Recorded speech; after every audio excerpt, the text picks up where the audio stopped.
There are several steps involved in constructing a test blueprint or a table of specifications. Step 1 involves listing the topics to be done in the test. So for this test, 5 topics will be covered. So I'm going through step 1 to list the 5 topics to be covered. Step 2 requires the teacher to list the objectives that are aligned to these topics. So these topics might have been done over a 5 to 6 week period, or they are a part of a unit. So this could be a unit test, but the test must cover a substantial amount of content. So the teacher would have a lot of information to work with. The next step is to classify these objectives according to the cognitive domain.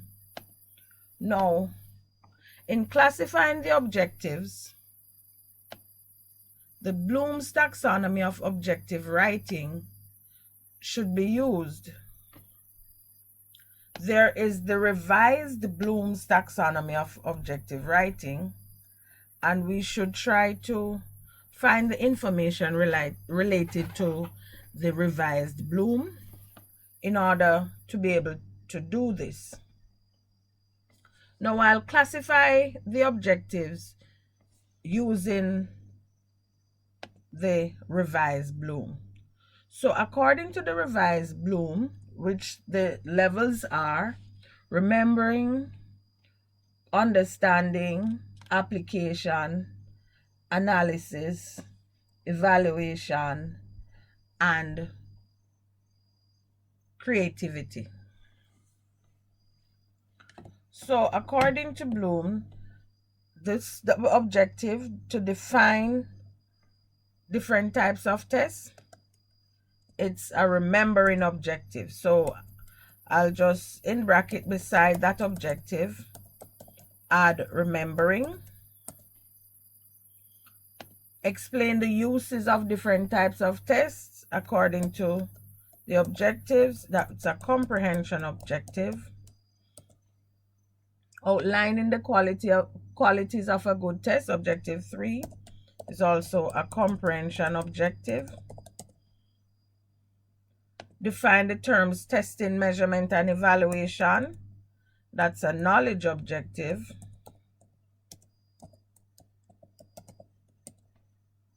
Give examples to illustrate the qualities of a good test. So I said a knowledge objective because I'm still using the original Bloom's taxonomy. Knowledge has now been renamed remembering. Give examples of the qualities of a good test. That's also a comprehension.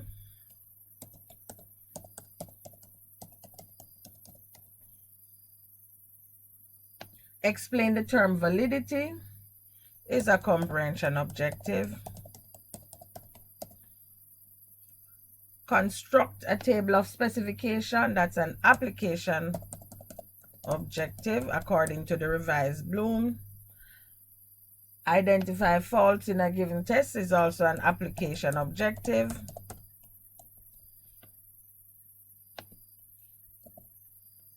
Compare and contrast these two types of tests, that's an analysis objective. Given a list of guidelines, construct a multiple choice test, that's an application objective. Determine the best essay item to be used in a summative test is an evaluation objective.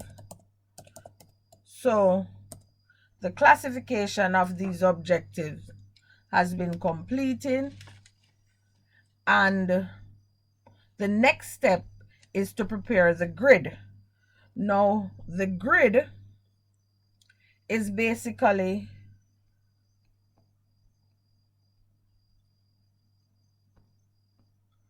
a tool used to map, it's like a matrix used to map the objectives to the levels, the content, and the topics. Now I've started doing this. I'll go ahead and come.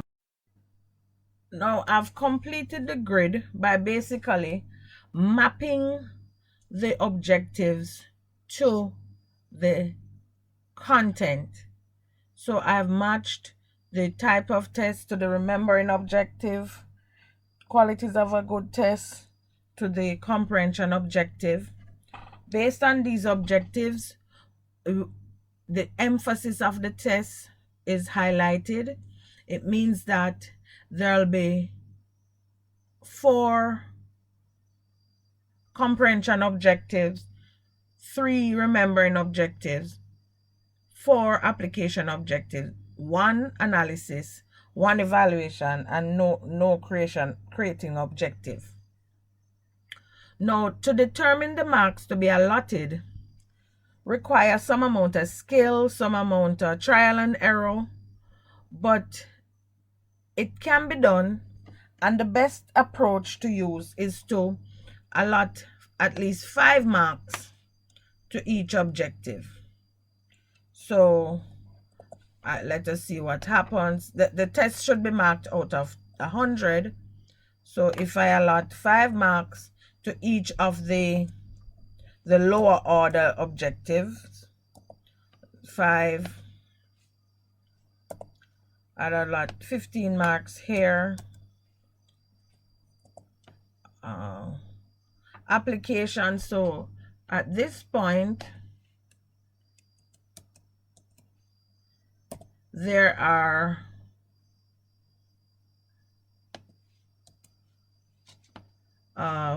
15 plus 35 marks. So I have 65 marks to be shared across 6 objectives. Objective 5, I could allot maybe another 5 marks or 8 marks, it depends. Objective 7, I could allot 10 for this application. Let us see, 20. So I have 35, 30 more marks. I could allot 10 marks here, or 15 marks here, and 15 here, because I need the test to be marked out of 100. So in the total column here, I'll have 15 marks. Just add up the number of marks. The application seem to be getting more marks than anywhere else.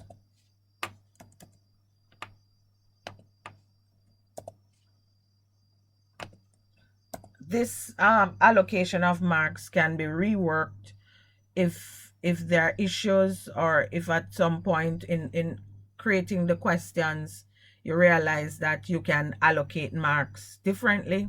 This is not cast in stone. So the as a teacher, you have the chance, the choice to do what you would like to do depending on your emphasis while you are teaching, the number of questions per objective, and all those. You have the autonomy as the teacher to be able to do this. So this is 65 plus 20, 85 plus 15, 100. You should also add up the marks for the content. So for the concept of testing, measurement, and evaluation, that would be 5 marks. The content with types of tests, this would be 25 marks. Qualities of a good test would be 25 marks. Planning a test would be 10 marks.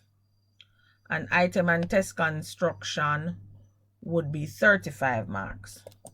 Now, if after looking at these allocation of marks, you decide to change them, that is fine, but you would now need to reallocate the marks to match the test items. Now, at this point of the blueprint, you are now ready to write test questions to match the objectives. I hope you understand what I've just explained. Thank you.